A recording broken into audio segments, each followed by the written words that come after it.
But tonight we're going to really have fun because we're going to actually go into some of the databases and show you some of the tricks there are with them. So with that said, once you've exhausted all your research at home, then it's time to start going online. And that's what we're going to talk about tonight. So you're going to start using online databases, and I'm going to talk about each one individually. The first one is Ancestry.com, one of my favorites. The second is FamilySearch.org. The third is findagrave.com, AmericanAncestors.org, commonly known as the New England Genealogical and Historical Society. Chronicling America, that's something fairly new. Fold3.com and Genealogy Bank. And of course, there's any other thousands of online databases. How many are new in the room to research? Oh, just a couple. Well, you don't know how lucky you are, because when I first started out, there was nothing online.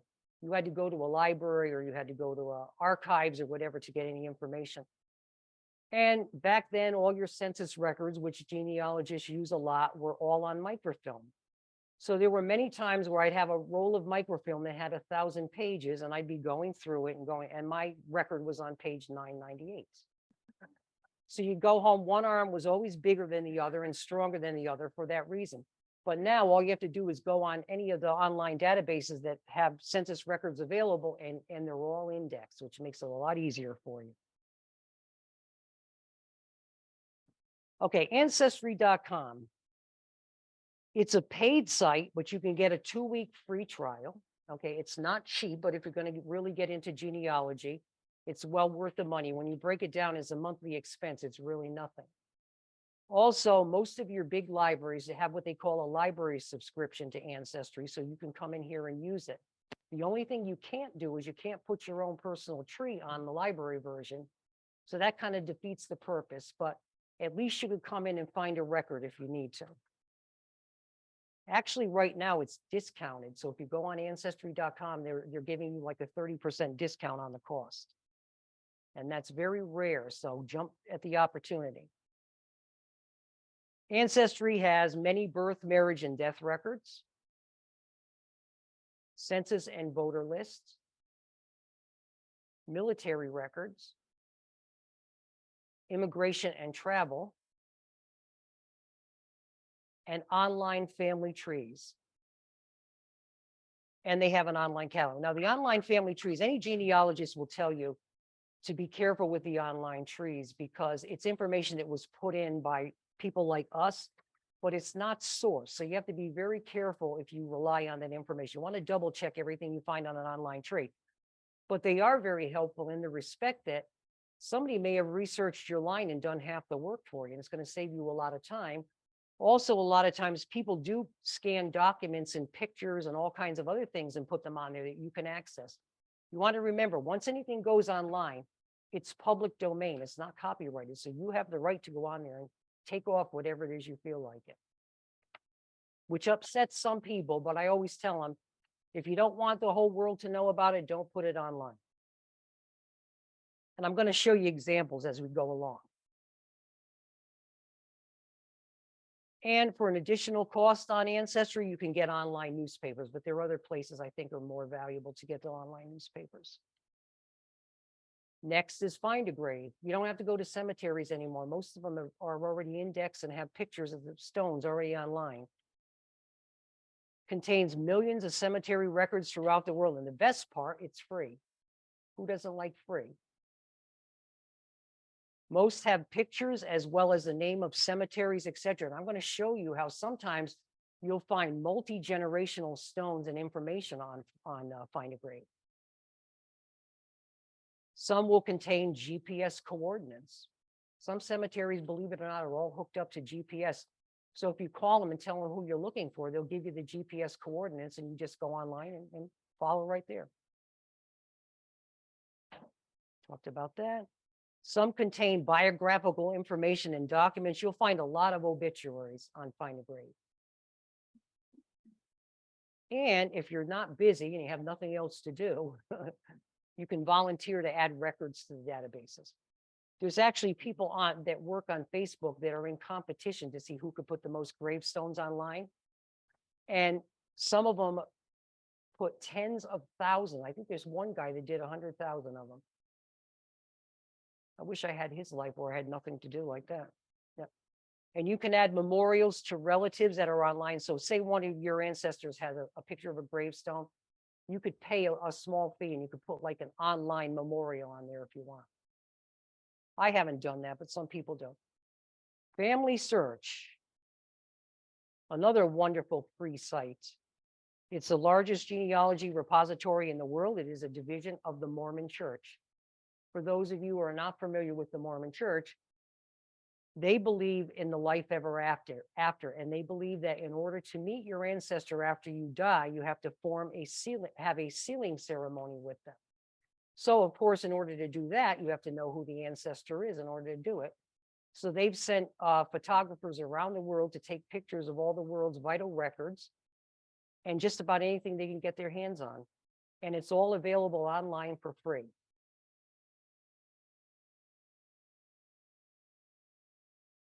They do ask you to open up an account. There's no charge and there's no credit card involved or anything. They just want to know who's accessing their records. So they have records, they have images, genealogies, books. A lot of your earlier genealogies and historical books from towns are out of copyright right now. So they have them online. You can actually download the entire book to your computer instead of having to buy it. And the catalog, and that's the most important part, and I will show you that. And most people don't know about, but they have what they call a research wiki. You can go on that research wiki, and I'm going to show you later how to do it. Yes. Wiki tree? No, this is they're wrong.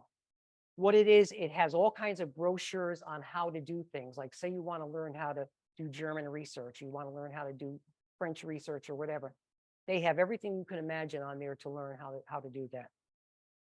And it's all free. That's the best part. American Ancestors, that is the New England Historic and Genealogical Society.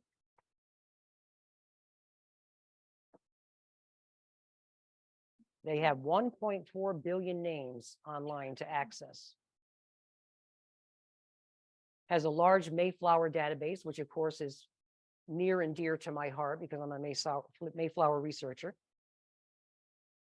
Contains many of the journals of other societies, such as the New York G&B, the New England Historical Genealogical Register, and so on and so on. You can create family trees, and when you put a family tree on American Ancestors, all of their databases hook into it, so you can actually find hints next to your ancestor. You click it on, and it will tell you where that information is. Hundreds of useful databases for immigration research. And it has some very unique record collection. You want to remember that all these places are in competition with each other. So they don't all want to have the same databases. Some will have some and others will have different ones. Chronicling America. That is through the Library of Congress. And again, that is free. Contains newspapers from 1690 to present. Many of the newspapers are small town unknown papers. They specialize in that because there's a lot of newspapers that were in small towns that nobody else has, and they have them. Sponsored by the National Endowment for Humanities. And you can subscribe for free to get updates on new entries. So say the newspaper you're looking for is not online yet. You can let them know, give them your email address, and they will let you know when it comes online, if and when it does. Fold3.com. Now, your library here has a subscription to Fold3, which is a military database. So any of the military wars that we have, you can access records online from here for free. If you have an Ancestry subscription, you can get it attached to Ancestry, but it's an extra charge. Covers Revolutionary War, War of 1812, Civil War, both Union and Confederate, Spanish-American War, World War I and II, the Korean and Vietnam War, and it has Black history, Native American, and some non-military records as well. Genealogybank.com is another newspaper site. It does cost $79.99 a year, but so what? You break that down into a month, it's like $7 a month. But let me tell you, you have a lot of fun going on that website because it has just about every newspaper there is available on there, and you can get all kinds of things. I'm going to show you later some of the examples. It's the largest online newspaper database, contains obituaries, birth, marriage, and death notices, U.S. Census records, Social Security Death Index, government publications, and historical books. How could you ask for more than that?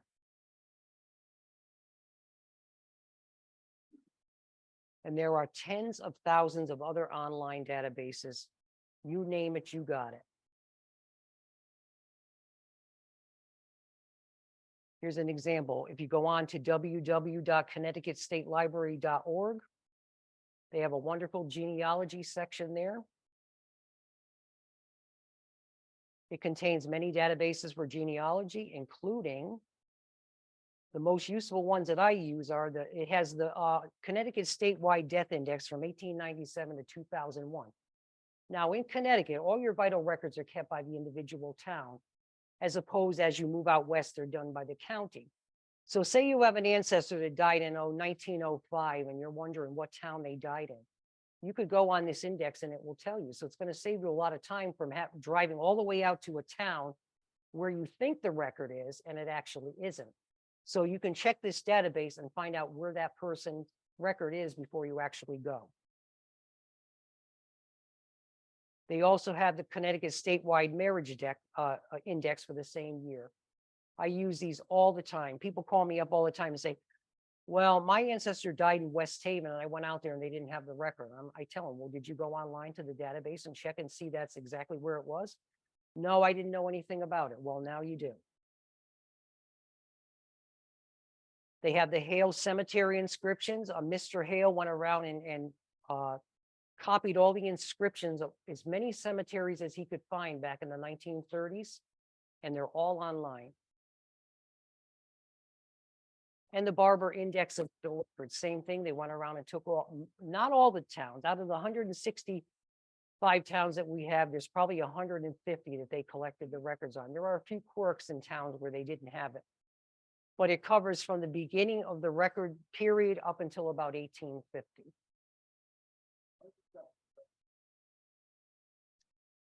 That's all they got permission for. You know, they have to get permission from all these states and towns. A lot of the towns don't, and states don't want to do it because they want the income from the certificates. So that's why they do it. And as I talk about family search later on, you'll see some of the reasons why things are the way they are. Genealogy libraries that have excellent genealogy things are Connecticut State Library in Hartford, Godfrey Library in Middletown. Has anybody ever been out to Godfrey? Godfrey is a library, exclusive genealogy. That's all they do. It's a small little place, but it's got a lot of information. No, anybody can go and they don't charge you. No, it's not just Connecticut. No, no. They have things for everywhere. Yep. Connecticut Society of Genealogists in West Hartford has a cute little library, but that's mainly for Connecticut stuff if you're looking for primarily Connecticut, but they do have other things there. New York Public Library in New York City has a wonderful genealogy library, as does the New York G&B, which is the New York Genealogical and Biographical Society. Rhode Island Historical Society in Providence. If you have people in Rhode Island, you want to give it a ride out and go see that. In fact, I'm going there tomorrow.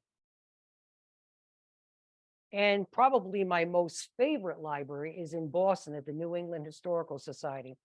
I have to be careful when I go out there because they have all the new up and coming books and genealogies. So I have to leave my credit card at home because otherwise I spend way too much money when I'm out there. I think last time I went, I spent $700. Yeah.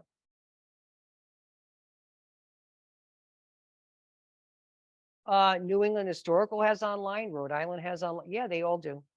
Yep, every single one. Whether or not now New England Historical is a charge if you're going to use their website. There are some things that are free, but the goody stuff is you have to pay for. Now, of course, if you're going to do genealogy, you want to organize it so that it's easy to access and you know where you put everything. I mean, in the beginning, they didn't have all that stuff. So I would go out to a library and I'd gather all this stuff, get all excited, come home, throw it on my desk, go out to another library, come home, throw it on my desk, forget about it for a few months because I was working back then. Go back to the same library, pull up the same information, get home, get all excited, and guess what? I already had it. So you want to make sure you're organized and you put everything in the actual spot.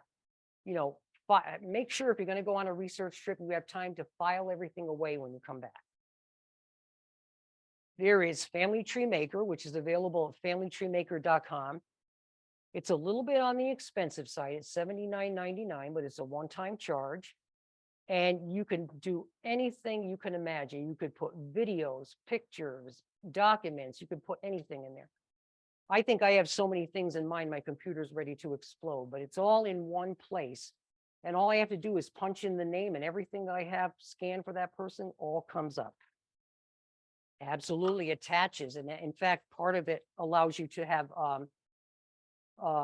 hints to the name. So in other words, if you find a hint that's attached to the name you're looking for, you click it on. If it's something you want, you hit download, it attaches it right to the program for you. You don't have to type anything in. And the other thing that I like about Family Tree Maker is that I travel around the country a lot. A lot of times I go down and visit my brother. And my brother doesn't like to do anything. He likes to sit around and watch TV all the time. Well, I don't like doing that. I like to keep busy. So I'll go on his computer and I'll do research. I pull up my Ancestry tree online. I work on it. And when I go home, they have something they called syncing. All that information that I put in on his computer, I download it right to mine and I don't have to type it in again. Anywhere in the world that you use a computer, you go overseas and you're doing research, or you go on a trip to England and say you happen to run across a repository you want to visit. As long as they have a computer, you can go ahead and pull up your file, punch the information in. When you get home, sync it, and it's all in there. Roots Magic is another one, and that's $39.95. I actually use both of them because what one doesn't have, the other does in terms of reports. I mean, there is reports for just about anything. You want to do a report on birthdays. You want to do labels. You want to do, you want to know who your descendants are. You want to write a book. It even actually writes a book for you. It's absolutely amazing what it does for you. Family Tree Builder is another one. It's free, but you can get an upgraded version for $1. I mean, for nothing. I mean, for a few dollars. But if genealogy is not something you're sure you're going to like, now, one thing about genealogy, you either love it or you hate it. I've never met anybody that was either or, was in between. Oh, I love genealogy, or I just don't care for it. My family could care less about any of the genealogy that I do. I have a whole room full of stuff. And every so often they'll ask me, well, what did you find last week or whatever, you know, just to kind of humor me. And I say, well, do you really care? Well, no, but we're interested in what you do. I'm like, okay. So lately I've been struggling, you know, who's going to inherit all this stuff when I go? So I've been grooming my niece, and my niece seems to have a little bit of interest in the family history. So I've been grooming her. So every time she comes down from New Hampshire, I show her stuff, and she's starting to get interested. So I'm hoping that she'll take over my reins. My brother, on the other hand, he likes to know what I find, and he wants to know about the family, but he'd never be one to go to a library and do any research. So guess what? He's not going to get all my stuff. And some of the stuff I have is good, but it's really good. And I don't tell them that because I don't want them to take it just because they want all the 1700 and 1800 letters that I have written from relatives back then. I've got 300 or 400 letters. They're actually worth quite a bit of money if you were to sell them, but I don't want them sold. I want them to be kept in the family. So I don't tell them I have those because I don't want them to say, well, oh yeah, I'll take it all, and then run on to eBay and sell it all, which is what they would do. And again, my favorite was Family Tree Maker because it does the syncing. And that's a relatively new thing that they did in the last 5 or so years. They didn't always have that ability, but in the last 5 years they have. Okay, reason for using genealogy software. Well, it keeps all your information in one spot. You don't have to worry about folders and books. I mean, I still have all that stuff too, but you could actually go paperless if you want to and just scan everything and put it online and then just get rid of the paper if you don't have enough room for everything. I'm getting to that point. You're able to store unlimited amounts of data, documents, pictures, videos, and everything else you can imagine. There's lots of reports, you name it, there's a report. And if they don't have a report you want, you can create one. It shows you how to do it. They have books that are written just on how to use these programs that you could buy. If you buy Family Tree Maker, it's already included in the program, so you don't have to buy it separately, but some of the other ones you have to. I refer to them a lot too, because there's some things that I don't know. Permanent storage of your family archives. They actually have a form in there that you can include in your will, because that's the big thing now. You know, everybody's taking electronic pictures and everything's electronic. Nothing's really paper that much anymore. So what happens when you die? I mean, do those databases just go away, or what are you going to do with them? Well, now they're telling you put them in your will so that they go to the right people or they go to the right place. In my case, I've already written down and divided up where everything is going to go to certain libraries and archives after I die. Things that I wouldn't give away now because I enjoy them and I look at them, but things later on that I spent 40 years doing. I don't want it just to go in, disappear and nobody use it. So those things will be going to certain archives and libraries. Fast, easy transfer of information to friends or other databases. If you put anything into one of these genealogy programs, they have what they call a GEDCOM feature. It's genealogy exchange. What it does is it creates a file, it compacts everything into a file. You can ship that off to another relative, cousin, friend, whoever. They put it in their computer, they attach it onto their program, and it downloads everything that you have onto their computer without them having to redo it again. I have a lot of different databases that I use, or I've had vital records that I found in different places that I've scanned, and every so often somebody in the family will ask me for them, so I just send them the PDF of it, and that takes care of that. They don't have to have a genealogy program for a PDF. And cloud storage, that's the newest thing, is having everything in the cloud, so you don't have to worry about your computer breaking and losing everything. And you can create booklets to share with relatives. Now, I have so many people that I teach and that I know that are genealogists. Oh, I'm writing a book, I'm writing a book, I'm writing a book. Well, they've been writing a book for the last 25 years. Well, how about sending out what you already have? And if you want to do something larger or bigger, continue on doing what you're doing, but get it out there. Because the worst thing you can do is spend all your time doing all this family research. And then when something happens to you, it's gone and nobody knows where it is or can access it. Get it out there. I do that all the time. I do family newsletters. I do all kinds of things. I have an online site that I use just for family. They can access all this material anytime they want. And you can receive hints from Ancestry and Family Search, like I talked about earlier, which is a big thing. Because I think the worst thing about finding a record is typing in all the details of where it came from and stuff. I hate doing that.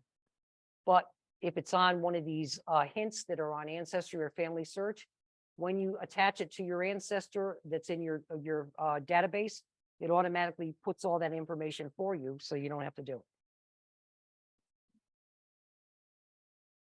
And it's the ability to work on other computers like I talked about earlier.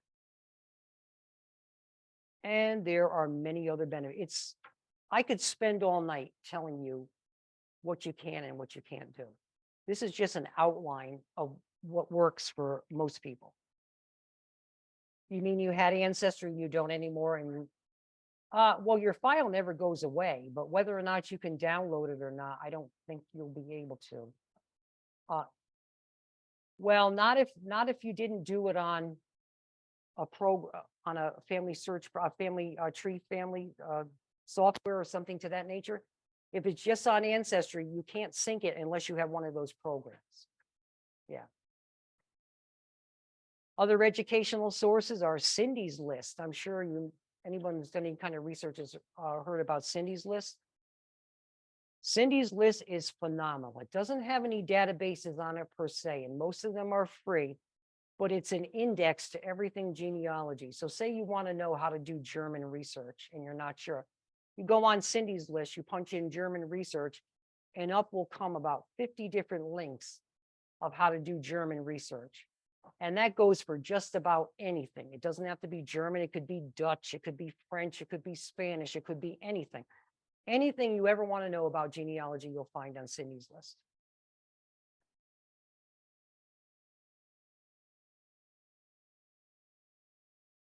FamilySearch.org wiki is the same thing. Basically, it's an instructional. I'm going to actually show you that later on. It's an instructional place where you can go in and find brochures and information on how to do research.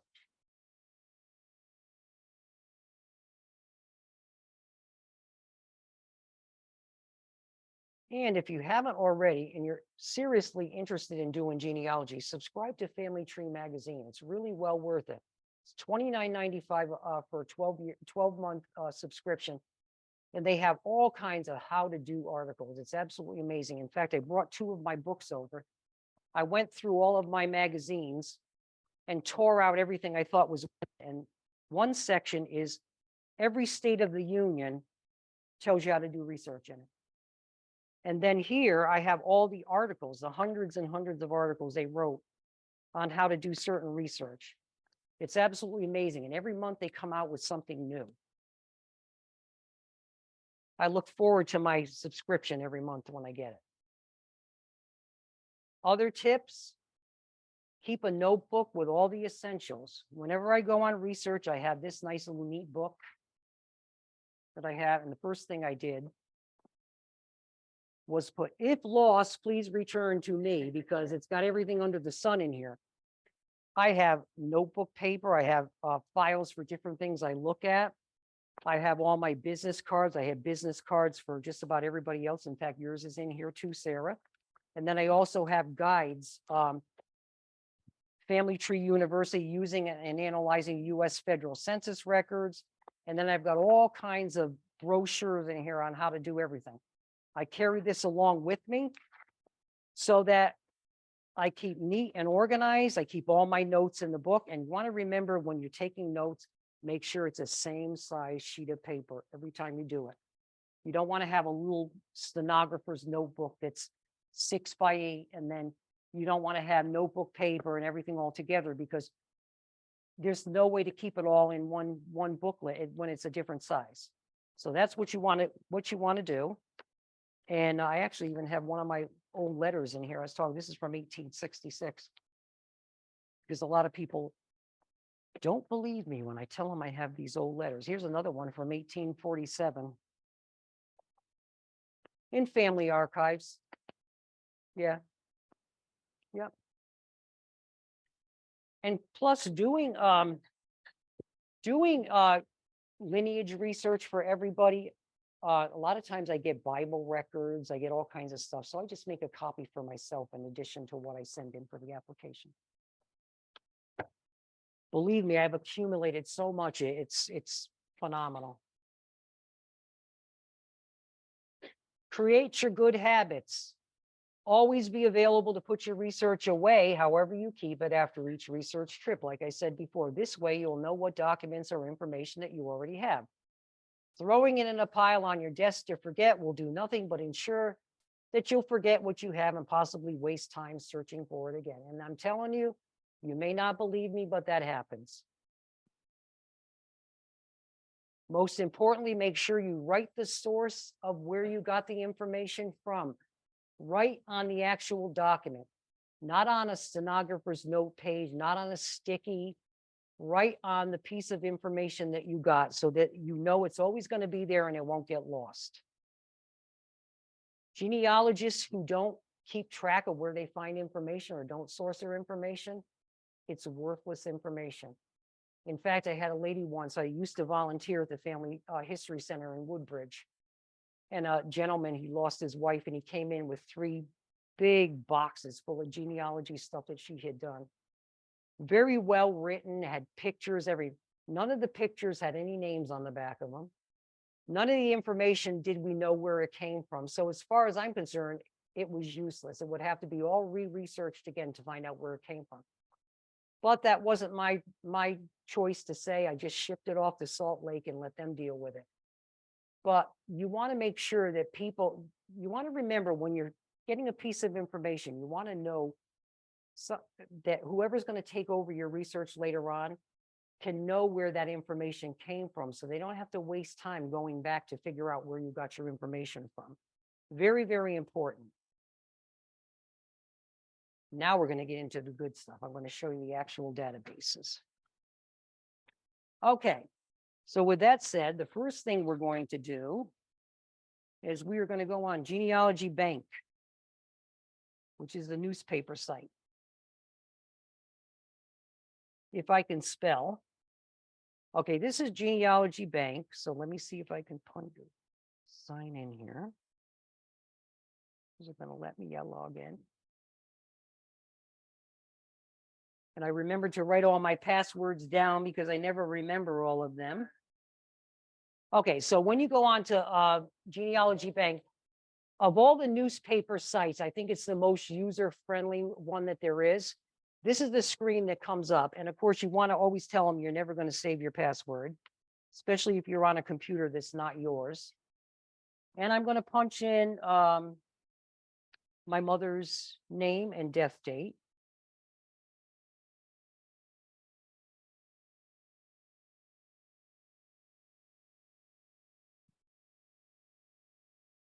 Now you can put the actual date in there, or you can do do just the year, or you can do anything in between. You hit the search button. On the top, it'll tell you there's 152 newspaper archives that list her name. There's 6 obituaries, 817 federal census records, 8 social security. So they're not all my mother, but they're you have to narrow it down.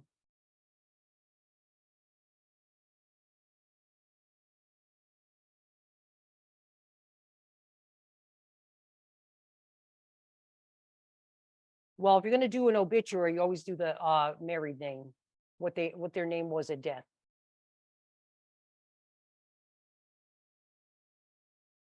Just leave that blank and just put the last name in, unless it's a common name like Smith or Thompson, then you can't do that. All right, so here's my mother's obituary. It wants to come up.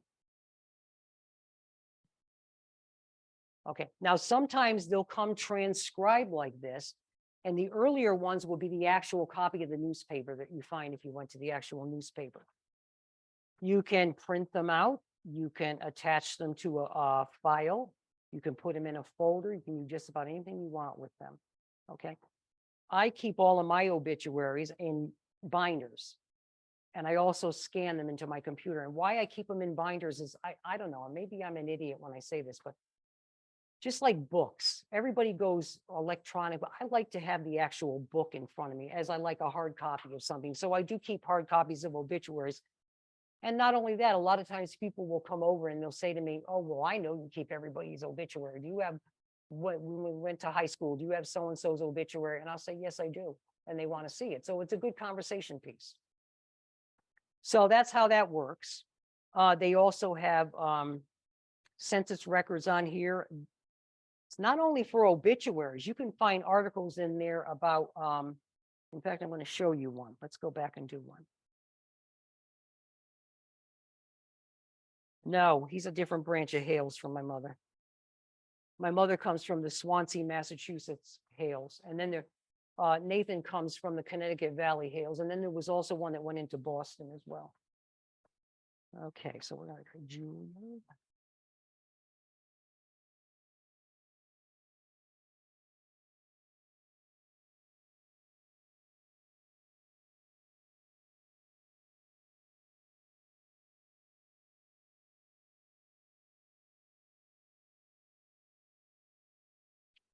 And these are not obituaries, but they're engagement articles and different things, which you can find in there. This is my cousin Julia, if and when it decides to come up.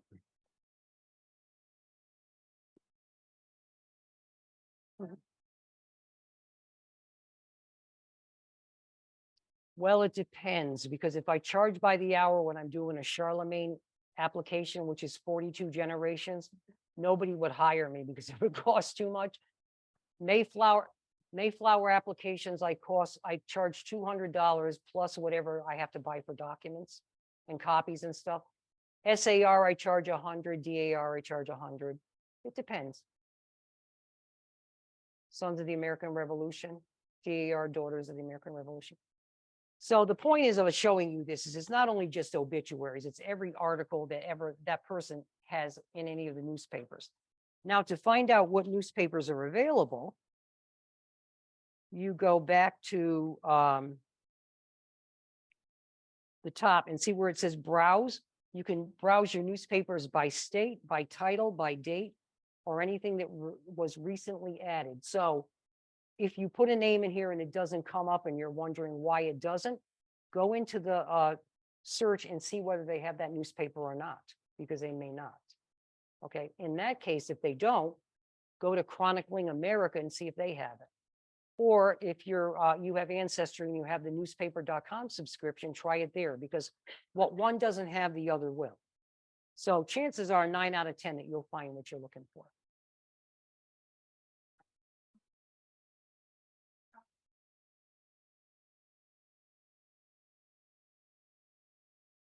Mm-hmm.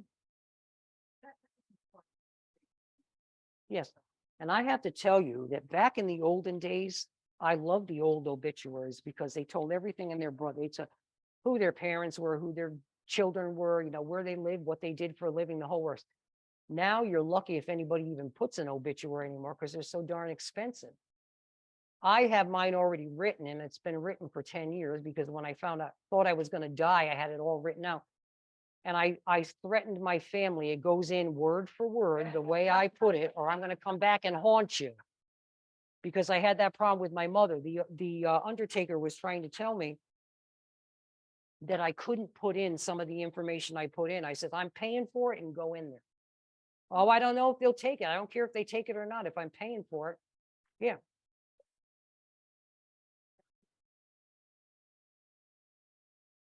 All the way back.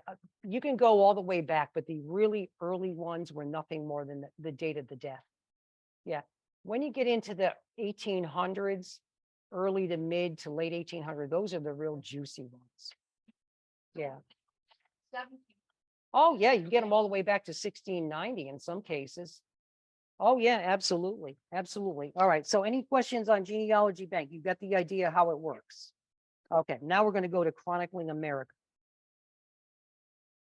Yeah, it can be mind blowing if you don't know what you're doing, you know.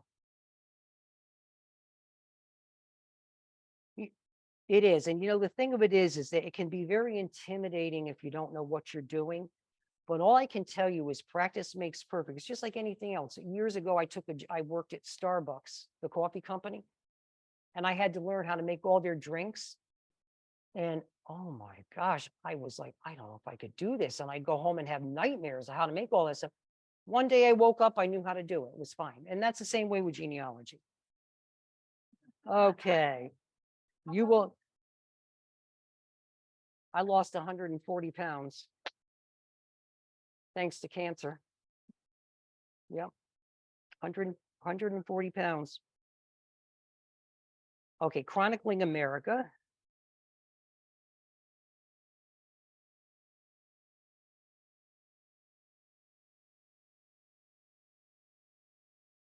Through the Library of Congress.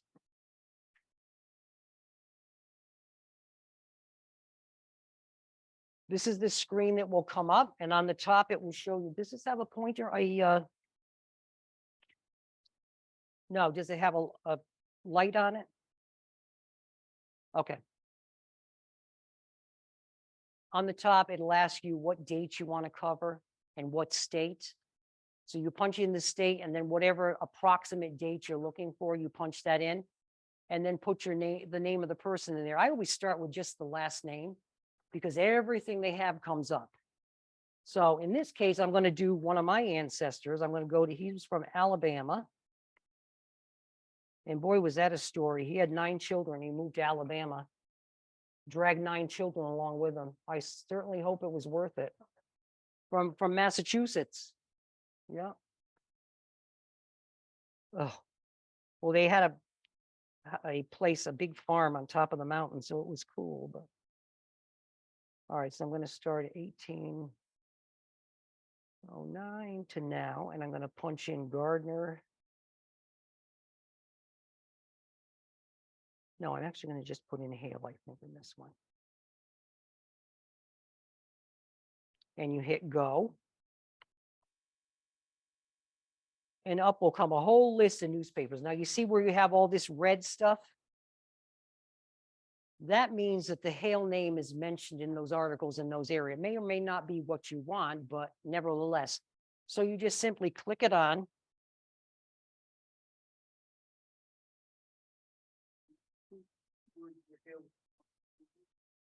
Yeah, anytime Hale is mentioned, it will pop up. That's why you want to narrow it down a little bit when you're doing it. Well, it would have, but I didn't want to have to go searching. I didn't want to have to go searching for him because I knew where to look, but it would take a little time to do that. I'm just showing you just how it works. So you just go through all the articles. And like I said, if you're doing a general search, especially if you have one of those weird names like turnip seed. I had a guy that I did research for, his last name was turnip seed. And I would have thought there would never have been any tons. I mean, all kinds of stuff came up. I couldn't believe it. I was like, wow. Yeah. So Chronicling America, that's how Chronicling America works. And I'm telling you, they have all the quirky newspapers like from upstate New York and different things that you wouldn't find anywhere else. And they're constantly scanning them now. What they do is they go around to all the historical societies. And if they have newspapers, they ask to have a microfilm or scan. Now it's not microfilm anymore, but it's electronic. And they do it. I have binders and I must have 20 binders worth of articles. One night, I can't remember what it was. I couldn't sleep for some reason. And I started at 11 o'clock at night. And before I knew it, it was 7 a.m. And I had printed off about 200 different articles. I just kept going and going and going. And I wasn't the least bit tired after that. I mean, it was like really a lot of fun. This is free. Yep, absolutely. For anybody to use anywhere in the world.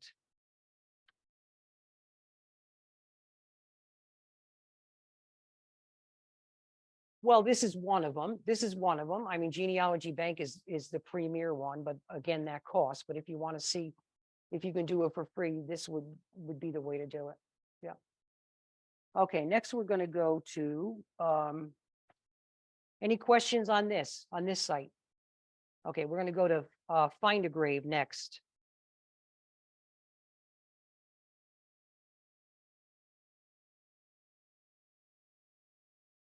You know, I do too, but you know what? You know how many times I've gone into a cemetery and spent hours in there and then walked back to my car and guess what? It was right over the fence and I missed it. I mean, it could be, it's nice to do that, but it's very time consuming and it could be wasteful.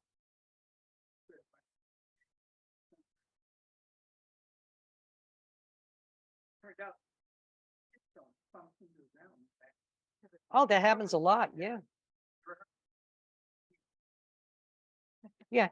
If it's a cemetery that's still being used and they have an office, stop in the office and ask them and they'll tell you.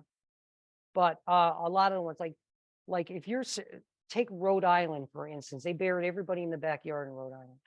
They didn't have big, large cemeteries back then. So if you had 5 families, like I had like 20 families that come out of Rhode Island, the Ballou family was one of them. Well, one's buried in the backyard of where the house was here. The other one's buried in the backyard. Who's buried on the farm? I mean, it was all over the place. So very hard to locate them, but Find a Grave solves all that issue. You haven't?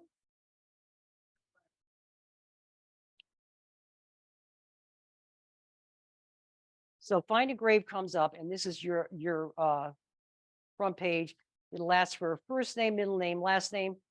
I would suggest starting out with only the first and the last, because if you put in, say you put Greg Thompson in there and you put a T in the middle name and you're mistaken and it's an E, it won't show up. So that's why you want to just start with the first and the last name. All right, so my sample was going to be, we're going to go to Elizabeth.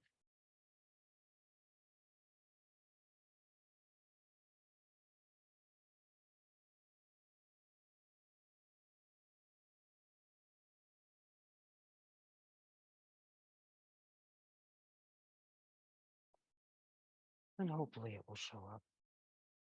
Elizabeth Morgan. Okay, you know what? I'm going to go in by her father. So let's do that first.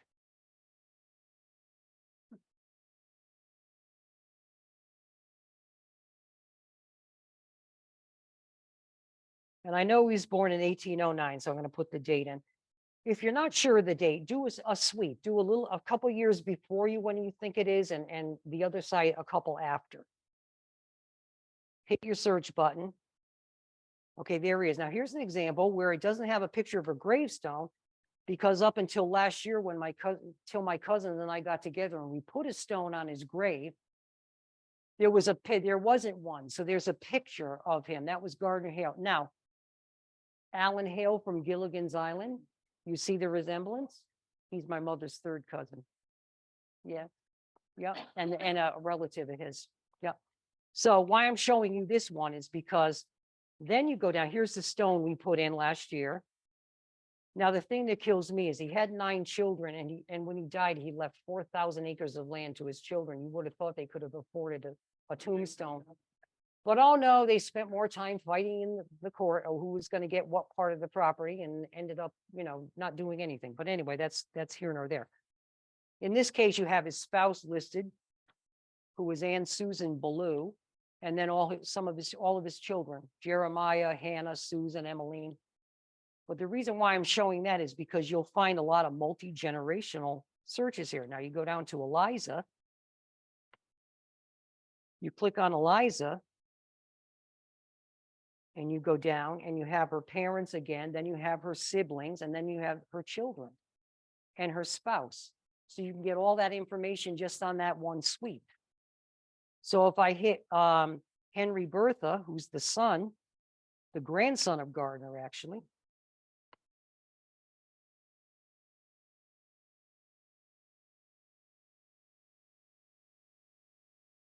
Up comes his obituary, the picture of the stone, as well as his spouse and his children, and it goes on and on and on. So by putting in the name of one person, you can end up doing a whole sweep for the entire family.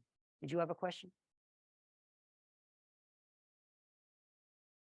Yes, volunteers. People fight over who's going to put the most in every year, and they have contests.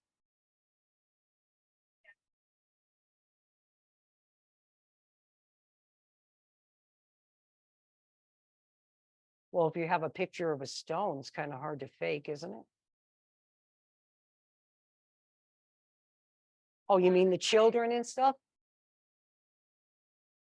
Well, there's a picture of the stone. I don't think they fake those. Here's a picture of the obituary. I don't think they fake those.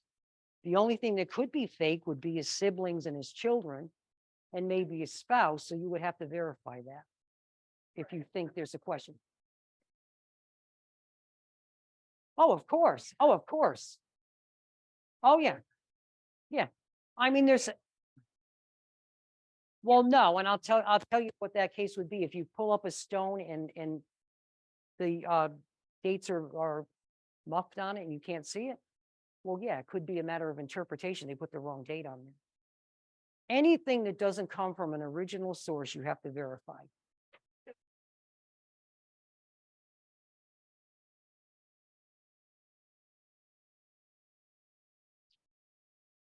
Well, I would verify that they were correct by using a census record or something to that nature. Yeah.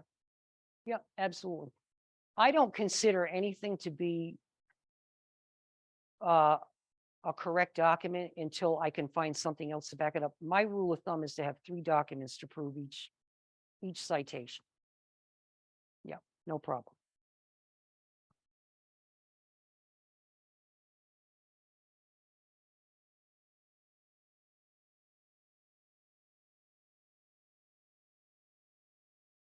Oh, there's foreign people on here, foreign countries that do it. Yeah, yeah. I can't. Yeah, I can't say what countries they've done and what they didn't because I only work, look in the U.S. But believe it or not, it's just amazing the number of cemeteries that they've done, and I mean some of them are super huge cemeteries too. They have tens of thousands of people in it. But again, like they have volunteers that do, and I guess they don't have a life and have nothing else to do, so they just spend their life doing all that. Any questions on Find a Grave? Has anybody used Find a Grave in here? I know Sarah. Yeah. Yep. Oh, absolutely. Yeah, there's all kinds of different things that you can do. And again, if you want to do memorials or you want to put photos in, you can do that. Flowers. I don't know what the point of that is, but people do that. It doesn't make any sense to me. Yeah, they're virtual flowers. Yeah. Yeah. It is. There's a lot of crazy people out in the world, I'm telling you. A lot of crazy people. But I will say genealogists as a whole, and I'm sure Sarah will verify that, are wonderful people and they love to share. They really are. Very seldom do you come across somebody that's not forthright. All right, now we're going to go on to one of the good ones, Family Search. And then I'll do Ancestry after that. How much time do I have to do this? All right, okay, then I'll rush it through here. I'll do the Family Search and spend time on that because that's the free one.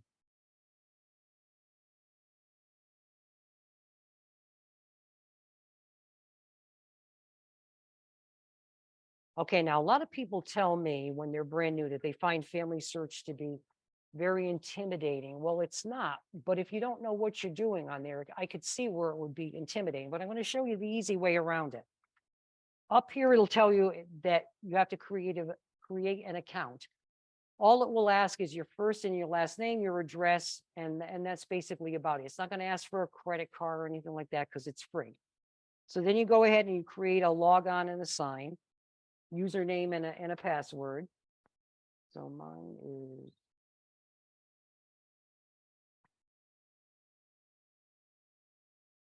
is Pilgrim.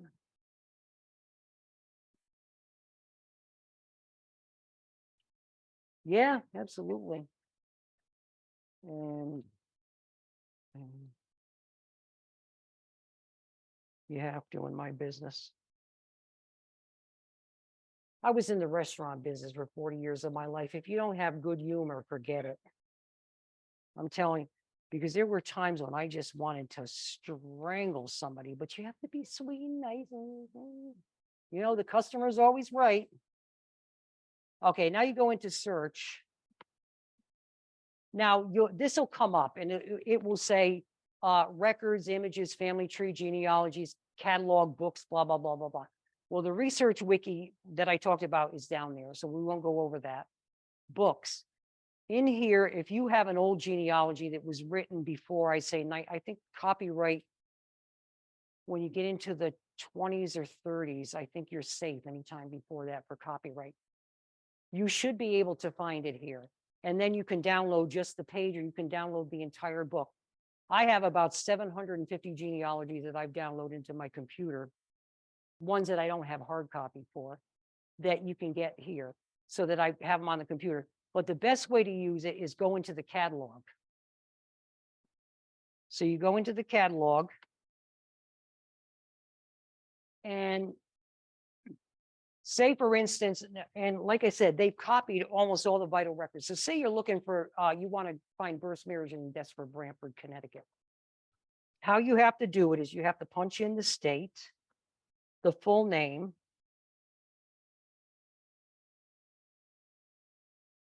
space, then you have to put the county, which is New Haven.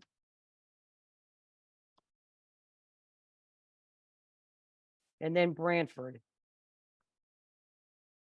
Go down, click it on. And this goes for everything that you're searching. And a whole list of what they have available will come up. Cemeteries, church history, blah, blah, blah, all the way down, town records, vital records, blah, blah, blah. Everything that they have available on Family Search is there. So I'm interested in vital records. So I'm going to click on vital records. And up tells me it has land records from 16, and that's another wonderful thing. You don't have to pay $1 a page for land records. A notebook. So I click on the birth, marriages, and deaths from 1852 to 1900, page down, and you'll see anytime you see this here, that means they have a copy of the actual record online. Sometimes you'll see a little key on the top. That means you can't access it from home, but you can access it from a Family Search affiliated library, and there's many of them around. I don't think this one is. You're not Family Search affiliated? Yeah. Godfrey is, East Haven is, Brantford is, that type of thing. So you go ahead and you click on. They did away with all of the family history centers because everything's online now, so they don't have them anymore. Yeah. And up comes the actual copy of the record. So there's no need to go to the town and spend $20 for a record that you can get online, because even if you join a lineage society, you don't need a certified copy. They just want a copy of the original. Go to the index. Well, this one doesn't have an index per se, but it goes by year. And that's the actual birth record of these people. Yeah, oh, they had beautiful penmanship back then. Nowadays, the kids can't even do cursive, let alone write neat. So, and that's what you will look. And then when you go to print them out, I'm going to give you a tip on printing out. On the top, it says print. Do not use that print, because if you do, this is what it's going to look like. Tiny, tiny, tiny. You can't read it. You download it first, and then you print it. And this is what you get. Still small, but it's readable. You can save them to a file. You can download them. You can print them out. You could do whatever you want. You could attach them to a person in your family tree if you have a family search tree, and so forth and so on. So that's basically how that works. And you can, any of the records that are available, that's how you look at them. You go to the catalog, you put in the name of the state or the country you're looking at, whatever the county is, if you know. If you don't know it, and it's not a name that's in 500 different places in the state, you can put in the state and just the town, and it will automatically add the county in there for you.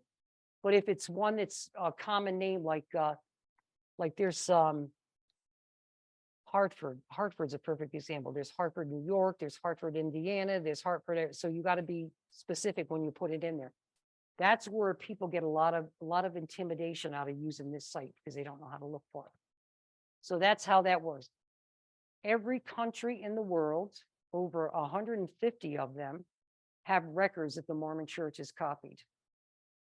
But you want to remember, if you're going to do research in a foreign country, it will be in the native net language. So if you're looking for something in Germany, and God help you if it's the old German script, unless you know somebody who could read it, you're in trouble. Okay. Do I have time for Ancestry? Okay. Like I said, I do talks about all these individual entities on their own so that we could really deep dive in it. But when I'm doing a class, it's kind of hard to spend a lot of time doing just one of them. So Ancestry works the same way with, you want to use the catalog.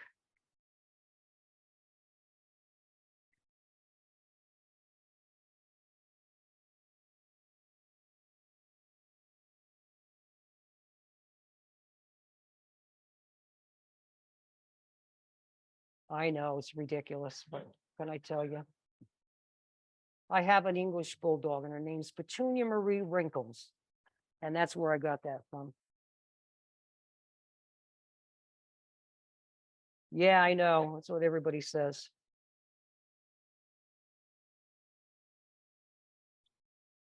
Oh, I put it in reverse. This is supposed to go down below. Okay, hold on.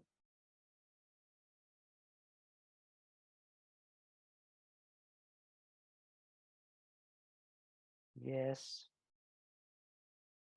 I'm heartbroken because I got her because I always wanted one. But the only reason why I got a bulldog is I knew I'd be dead before she died. And oh, I'll tell you.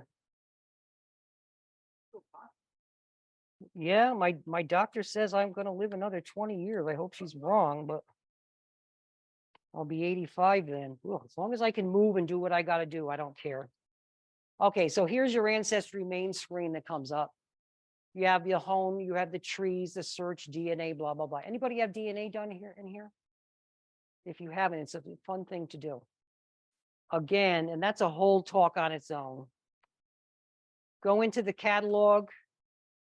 They have different all collections, census, birth, marriage, and death, immigration and travel, public member trees, military card catalog, and member search.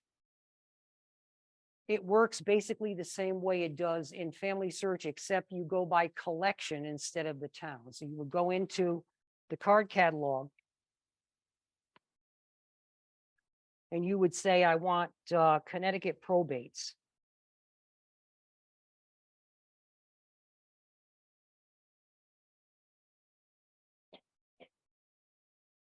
Up it comes 1609 to 1999.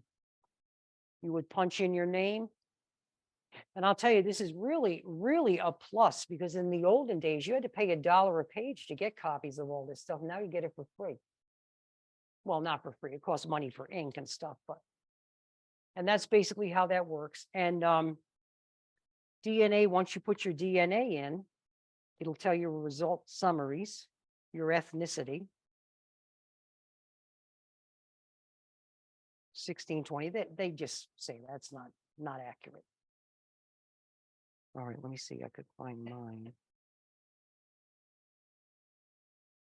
No. Well, yeah, it says I have 62% England and Northwestern Europe, 17% Scotland, and 3 other regions.